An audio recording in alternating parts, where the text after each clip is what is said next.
Olá, pessoal. Sou Beatriz Gomes Vaz, psicóloga e atuo no Programa de Educação Inclusiva do SEAP. O SEAP é o Serviço de Apoio Psicopedagógico da PUC-PR, setor responsável pelo acompanhamento dos estudantes, principalmente em 3 frentes de ação: suporte de aprendizagem, promoção de saúde psíquica e educação inclusiva de acadêmicos com deficiências e transtornos do neurodesenvolvimento. Este webinar faz parte da campanha institucional O Essencial é Invisível aos Olhos, por uma sociedade mais inclusiva. A campanha acontece durante o mês de abril e tem como objetivo a reflexão e a formação da comunidade acadêmica sobre temas relativos à inclusão, acessibilidade, direitos e equidade. Atualmente, no atendimento remoto aos estudantes com deficiência e necessidade educativa especial, percebemos que o distanciamento social causado pelo Covid-19 pode trazer muitos obstáculos e desafios. Por isso, nos propomos a fazer uma discussão qualificada de como essas pessoas estão vivenciando este período. No webinar de hoje, vamos discutir especificamente sobre as experiências das pessoas com transtorno do espectro autista diante do distanciamento social causado pelo coronavírus. Para isso, contamos com a participação da tradutora e intérprete de Libras, Érica Cristina dos Santos, e temos a honra de receber os nossos convidados: o advogado Denner Pereira da Silva, pós-graduando em Direito Civil e Processual, atualmente é assessor da Procuradoria-Geral do Estado do Paraná, professor e membro da Comissão de Direito da Saúde da OAB, subseção Cascavel. Tem experiências nas temáticas autismo, legislação e educação inclusiva. E Damião Silva, psicólogo clínico escolar, especialista em transtorno do espectro autista, altas habilidades e superdotação. Atualmente é consultor educacional, coordenador de projetos, diretor técnico da consultoria educacional Grandinha Embrace e diretor clínico do Instituto Transformare, focado no tratamento transdisciplinar de crianças, adolescentes e adultos com transtornos do neurodesenvolvimento, transtornos de linguagem e aprendizagem. Obrigada por terem aceitado o nosso convite e participarem aqui conosco. Damião, como as pessoas com transtorno do espectro autista e os seus familiares estão vivenciando este momento tão desafiador de distanciamento social causado pelo Covid-19? Oi, Beatriz, tudo bem? Obrigado pelo convite e, enfim, essa mudança de realidade que foi implantada aí de forma sem as pessoas esperarem, né? A gente já sabia que o vírus estava aí, mas não sabíamos o desdobramento que isso traria. E para o público autista, especialmente para as famílias, a grande dificuldade nesse momento é a falta de rotina.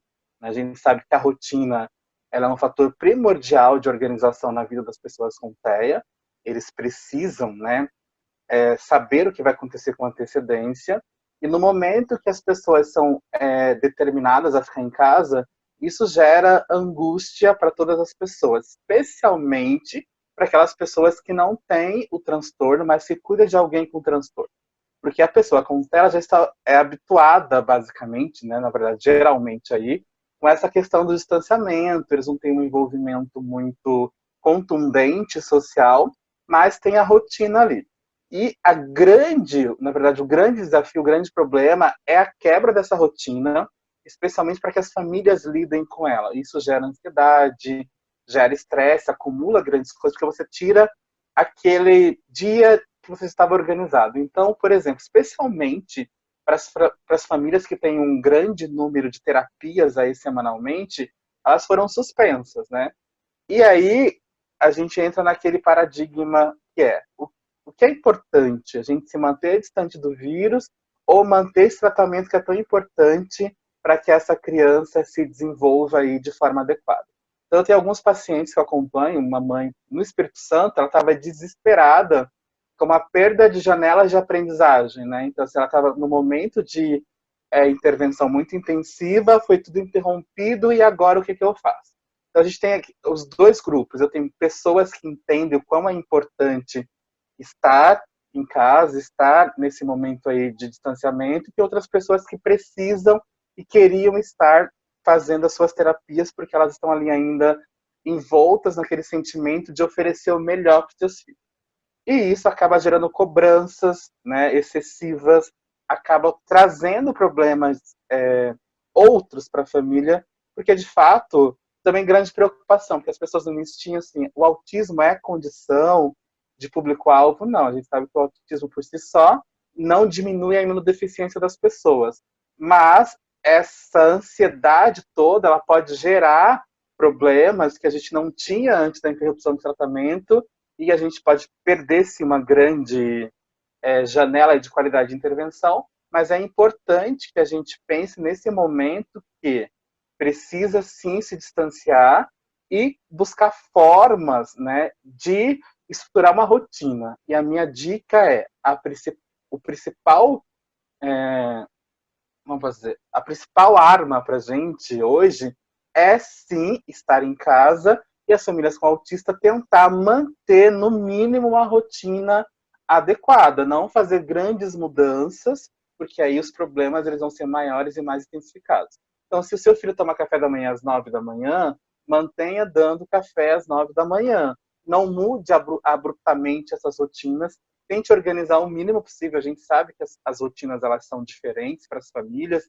Então, não adianta a gente ficar buscando aí em sites, em YouTube, enfim, outras coisas, dicas de rotina, né? Para organizar essa rotina, porque a gente sabe que tem família que dorme meia-noite, que não janta, que tem outras coisas. Então, assim, se organizar dentro da sua possibilidade, manter a rotina. E a gente sabe, ontem eu estava falando com uma amiga minha, Sarah, que não dá para você ter uma quarentena só para você. Você está aí em família, então é aproveitar também para conhecer o seu filho de um outro paradigma, de um outro olhar, isso é muito importante.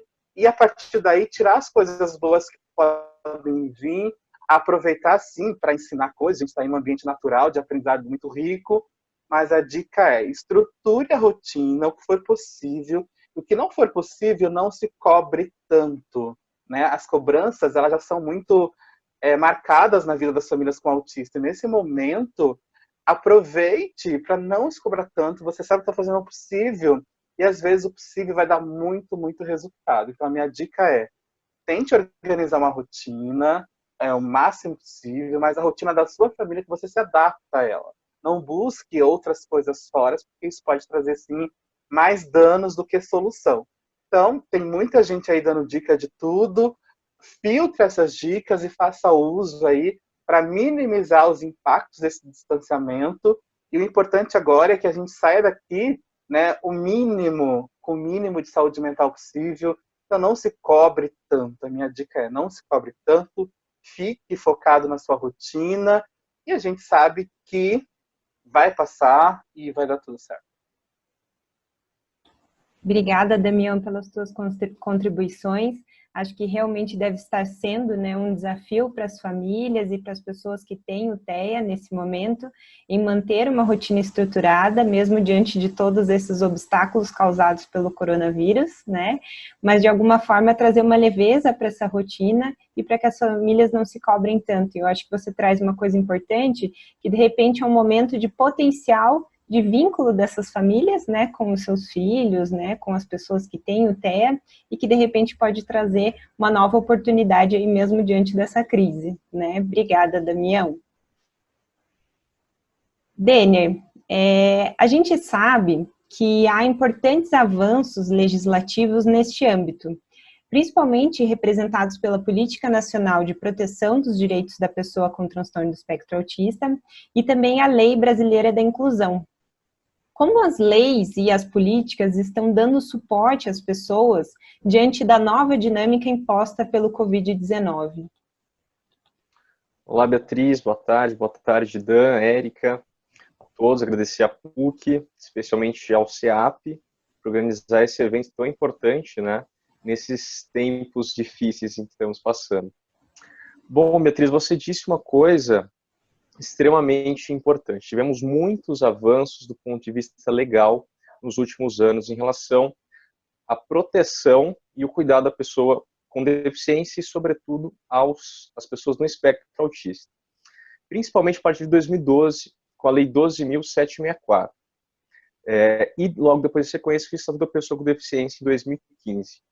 Essas leis, sobretudo, mudaram, como eu falei, essa base protetiva da pessoa com deficiência e com autismo, e também mudaram os entendimentos dos magistrados quando a gente fala em judicialização. A gente já tinha dificuldade, até com essas leis, em condições normais de temperatura e pressão, para dar o atendimento, o tratamento adequado às pessoas no espectro. E agora esses desafios só aumentaram do ponto de vista jurídico, porque nós estamos numa pandemia que a gente não sabe quando que vai acabar, nós temos expectativas, mas não temos uma data. E como o Dan muito bem disse, há essa preocupação de interromper abruptamente o tratamento e as consequências que essa interrupção tem. Então nós tínhamos, por exemplo, um problema com o plano de saúde em relação à carência. Então, uma dúvida que as pessoas têm, que é importante que a gente diga, a carência, a pessoa no espectro, a pessoa com deficiência também está sujeita à carência de plano de saúde. Tá? Essa carência é no máximo de 180 dias. Uma dúvida que muitas pessoas tinham em relação à tal da doença pré-existente, que os planos exigem 2 anos para fazer esse atendimento. Primeiro que autismo não é doença, né? É uma condição. E não é pré-existente porque é uma condição que já é inata da pessoa. Então, os planos não podem exigir esses 2 anos para fazer os atendimentos. O máximo é 180 dias. Importante nessa época agora do corona, que a ANS, ela emitiu uma nota técnica informando que o tratamento, e aí, independente se a pessoa está no espectro ou não, para qualquer pessoa, a carência máxima, se eu fizer um plano de saúde hoje, para eu fazer os testes de corona, receber o atendimento, é de 24 horas. Tá? E a ANS também, ela colocou que os atendimentos, no caso aí, esse específico da pessoa no espectro, eles podem sim ser realizados à distância, online, por um psicólogo. Isso não depende de alteração contratual, tá? Isso é muito importante. Alguns planos, eu já tenho alguns clientes que passaram por isso, alguns planos estão se recusando a custear o tratamento à distância, né, o teleatendimento, porque fala que isso não está em contrato. A ANS emitiu um parecer na semana passada dizendo que esse atendimento não depende de previsão contratual. Tá? Então, esses atendimentos psicológicos, sobretudo, que a gente sabe, o Dan é especialista nisso, a terapia ABA, que é um tratamento importantíssimo, que tem resultados científicos em relação ao desenvolvimento da pessoa no espectro, ele pode, na medida do possível, ser realizado à distância pelo profissional de saúde. Tá? E aí vocês são psicólogos, sabem melhor do que eu, né? Mas é bom a gente falar para o pessoal de casa. Esse atendimento, ele já é autorizado pelo Conselho Federal de Psicologia desde 2018. Tá? O psicólogo ele tem que fazer um cadastro no EPC, é um sistema online do Conselho, e tem uma autorização do Conselho, e logo na sequência ele já é autorizado pelo Conselho de Classe a fazer esse atendimento. E aí, obviamente, também não é só para pessoa no espectro, né? Mas para qualquer paciente que tenha.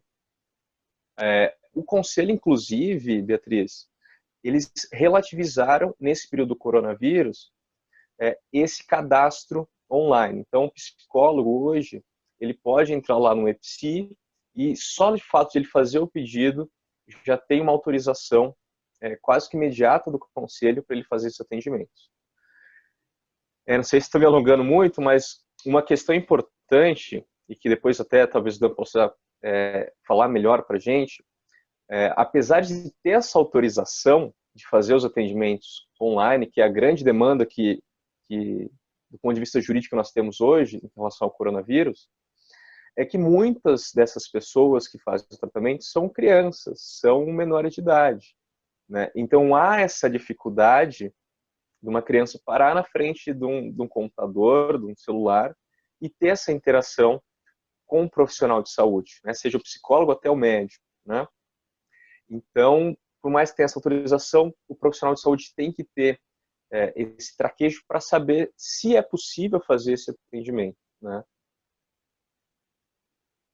Bem legal, Denner, as suas contribuições. Acho que traz e mostra para nós um desafio que a gente está enfrentando hoje, né? Que seria atender ao distanciamento social, mas também não deixar de dar o suporte às pessoas que necessitam e que possivelmente estão necessitando mais ainda nesse momento, né?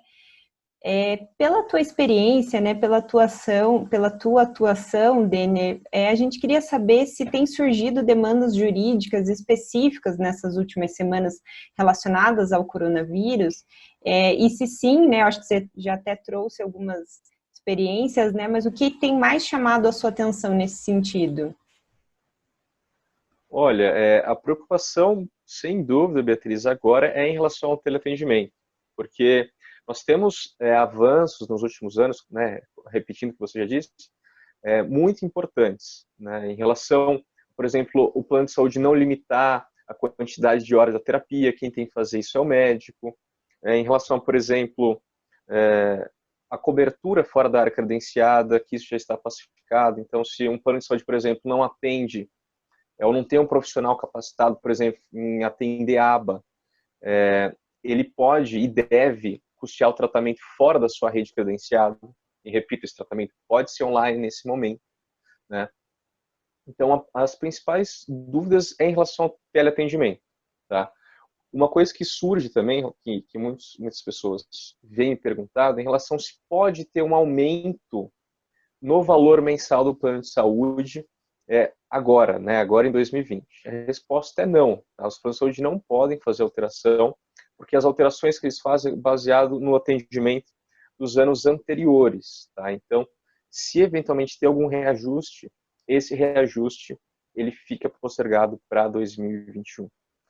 Só para finalizar, Beatriz, muitas pessoas falam, você fala muito de plano de saúde, mas eu falo porque, infelizmente, o SUS, ele não está preparado, por mais que ele tenha profissionais habilitados, ele tenha neuro, ele tenha pediatra, ele tenha psiquiatra e psicólogos do CAPS, a rede pública, infelizmente, não está preparada, geralmente, em sua maioria, para fazer o atendimento adequado e multiprofissional que a pessoa no espectro precisa.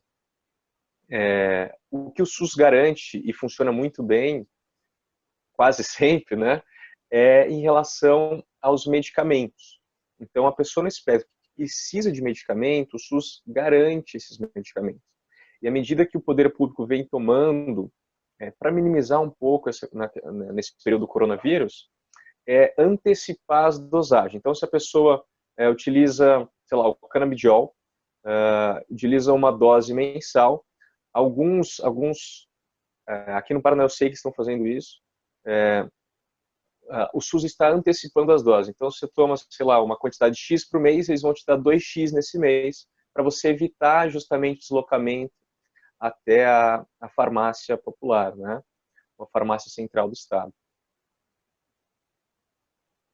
Legal, Denner, muito obrigada pelas suas contribuições. Acho que podem ser dúvidas, né, frequentes das famílias e das pessoas que têm o TEA, né? Eu acho que já podem ser esclarecidas algumas dúvidas aí, né? Principalmente as dúvidas jurídicas, né, em relação ao plano e tudo mais. Muito obrigada pelas suas contribuições. Para a gente concluir a nossa conversa, nosso debate aqui hoje, Damião, considerando a sua experiência clínica, você teria alguma sugestão do que poderia ser feito para minimizar os comportamentos disruptivos das pessoas com TEA e na adaptação a essa nova rotina gerada pelo distanciamento social? Isso é uma grande dúvida e as pessoas têm falado bastante. Na verdade, assim, apesar de parecer que todas as dificuldades elas podem estar relacionadas, né, às possíveis alterações comportamentais resultantes dessa mudança de rotina tão intensa, a gente precisa entender que nem todos que estão dentro do espectro pode ter essas dificuldades, essas mudanças, né? Porém, a gente precisa entender que esses sintomas eles podem se dar em função do baixo repertório social do indivíduo ou até mesmo dos comportamentos rígidos aí de apego, volto a dizer, à rotina. Então, é importante que a gente pense em estratégias de manejo desse comportamento. Por isso que o Daniel falou que é tão importante lá na outra fala dele, que apesar dos conselhos terem liberado o teleatendimento, e na maioria das vezes os pacientes são crianças, adolescentes, não terem aí as funções executivas necessárias para participar de um atendimento de intervenção online, é importante que os profissionais atendam e orientem os pais, né? É importante que os pais, nesse momento, eles tenham uma função importante, mas eu volto a dizer que pai é pai, terapeuta é terapeuta, então são funções aí distintas, mas que pode colaborar bastante, sim, nessa fase aí de transição e de diminuição dos atendimentos. Então, a primeira dica é: fale diretamente com o terapeuta do seu filho, entenda como se dava o plano de intervenção, pegue essas orientações para saber o que motiva o seu filho, né? Os pais conhecem, na verdade a gente sabe que os pais conhecem os filhos aí de maneira muito, muito eficaz, mas é importante a gente saber quais são as estratégias utilizadas para diminuir a ansiedade, para diminuir o estresse. Então, a dica é: converse com os terapeutas dos seus filhos online. A gente está disponível aí para continuar dando as orientações. Provavelmente não vai ser aquela intensidade que vocês estão acostumados, de um por um ali, mas é importante nesse momento que vocês mediem esse processo. E a dica é, de novo, né? Já tinha falado da rotina, mas tentar organizar uma rotina para esse momento de distanciamento social. Preservar as brincadeiras de família e lembrar, gente, que vocês são pais. A gente tem recebido aí grandes demandas das escolas, né? Minha grande preocupação dos pais são: Dan, eu recebi aqui atividades da escola, atividade X, aquela atividade toda. Gente, vocês são pais. Então, organizar a rotina, como eu disse. De manhã, ele estava em casa, continue fazendo ou tentando as mesmas coisas que vocês fariam nesse horário. À tarde, está para a escola, tenta fazer aí uma atividade pedagógica, mas, de novo, você não é professor, então não precisa se culpar, se cobrar do entendimento que um profissional teria. Então, essa é a grande frustração dos pais, eu não dou conta de fazer. Então, a dica é: faça o que você dê conta. E, de novo, nesse momento, a gente sabe que o nível de estresse vai subir, que a ansiedade vai aumentar muito, que vocês vão chorar, a gente está todo mundo chorando, mas é importante pensar que é uma possibilidade de você conhecer melhor, estabelecer vínculos melhores aí, e também, olha outra coisa importante, os pais nesse momento estão aí, a gente sabe que muitas vezes, né, esse cuidado com a pessoa com autismo fica muito com a mãe, né? A gente sabe que isso não é regra, mas a gente sabe que um grande montante fica aí com a mãe. Estando toda a família em casa, tal a gente participar dessa rotina, entender um pouco mais, cuidar um pouco mais, e a dica é: cuide um dos outros, cuide da pessoa com autismo, cuide de você que não tem, mas, de novo, respira, senta e tenta fazer o que é possível. E não precisa agir no lugar do terapeuta, porque eles estão aí tentando fazer tudo isso, né?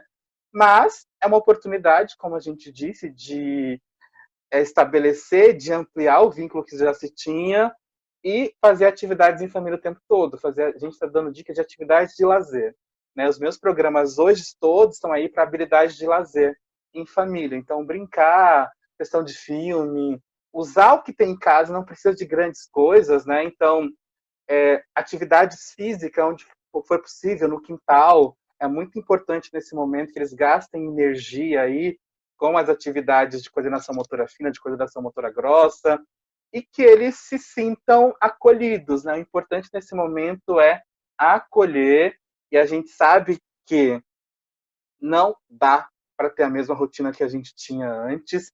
Depois, como o Daniel disse, tem uma previsão aí que a gente consiga retomar algumas coisas, mas também não vai ser a mesma coisa. Então, é o momento da gente se adaptar, se acostumar, e a gente sabe, de verdade, eu, enquanto terapeuta, aba, sou, e educador, o amor e o carinho são a base de tudo. Então, se você estiver dando isso para os seus filhos, se você estiver recebendo tudo isso, independente ou não da quarentena, isso vai ter um efeito muito positivo. Então, a minha dica é: faça uso do amor, do carinho e do cuidado sem moderação alguma, né? e viva o que a gente está podendo ver agora. Não se cobre por produtividade, por seguir tudo isso. Tem gente aí fazendo, essas metas, as pessoas ficam o tempo todo atrás de metas, e isso pode causar mais frustração ainda. Preciso ler 2 livros, fazer isso, fazer aquilo. Não. Não precisa fazer nada. Faça o que você quiser, o que você puder, mas lembrando sim, eu preciso cuidar do meu filho com autismo, do meu sobrinho, do meu irmão, mas eu também preciso cuidar de mim, e eu vou me organizar, e a família está aí para te apoiar. Então, agora, nesse caso, é apoio familiar, amor incondicional aí, atenção para todo mundo, se cuidem, vai passar, a gente vai sair daqui com muitos aprendizados disso, e o que importa é ter o apoio, como o Danir disse, saber o que está acontecendo, porque não dá para interromper total os tratamentos.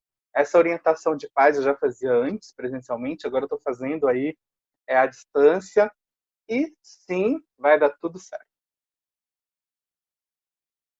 Obrigada, Damião, pela sua contribuição. Obrigada, Denner, pela sua contribuição também no webinar de hoje. Acho que foi muito bacana a gente discutir esse tema que é tão complexo de uma maneira interdisciplinar, né? Então, acho que a gente responde de uma forma mais interessante, né? Um tema complexo a partir de várias perspectivas, né? Tanto a jurídica, quanto a clínica, a psicológica. Acho que isso contribui muito com a nossa discussão e com as nossas tentativas aí de adaptação e de potenciais que a gente pode ter nesse período mesmo diante de todos esses obstáculos e desafios.